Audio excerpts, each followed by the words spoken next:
Bonsoir à tous, c'est votre humble serviteur Emmanuel Niembo. Juste une exhortation pour aujourd'hui. Ma soeur, qui t'a dit que tous les hommes sont des infidèles? Qui t'a dit ça? Parfois, c'est nous-mêmes qui attirons l'esprit de l'impudicité chez les hommes. Pourquoi? Parce que au fur et à mesure que tu penses que ton homme est infidèle, il risquerait de tomber dans l'infidélité. Il faut, ce qu'on pense, c'est ce que nous arrive. Il faut éviter des fois à penser du mal. Et des fois, ce qui vous tue aussi, ce sont les amis. Tu es avec ton homme, il est fidèle, et les amis te disent, est-ce que toi tu es sûr? Tu es avec lui partout. Et tu commences directement à croire que ton homme te trompe. Et tu tombes dans l'infidélité. L'homme maintenant tombe dans l'infidélité. Pourquoi? Parce que tu as attiré un esprit qui n'était même pas là. Même à l'école, on nous a appris les cas généraux et les cas particuliers. Aujourd'hui, les cas particuliers, ils ont sauté comme un cas général. Finalement, c'est pas tous les hommes qui sont des infidèles. C'est pas tous les hommes qui sont des infidèles. Et puis encore, c'est aussi les parents les problèmes.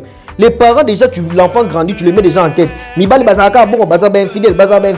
Allez, il va commencer maintenant à entrer dans les mariages avec cette pensée, ces faux raisonnements. Ça va attirer maintenant l'esprit d'infidélité chez l'homme. Et l'homme commence maintenant à les tromper. Et tu commences maintenant à vivre et ça ne veut pas dire parce que l'homme est infidèle que tu dois tolérer son infidélité. Tu peux aussi te divorcer.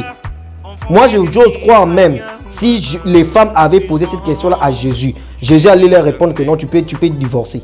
Parce que l'infidélité fait mal. Comme moi, je me glorifie quand même, comme Paul l'a dit. Si je devais me glorifier, je le glorifie. Je ne suis pas un homme infidèle, mais si ça arrivait que ma femme me trompe, je peux le pardonner, tout comme aussi je peux rompre, divorcer. Donc c'est ça, parce que ça fait mal. Ça ne veut pas dire que tu dois forcément les supporter, tu es libre. Donc c'est ça. Arrêtez ces faux raisonnements, ces mauvaises pensées-là.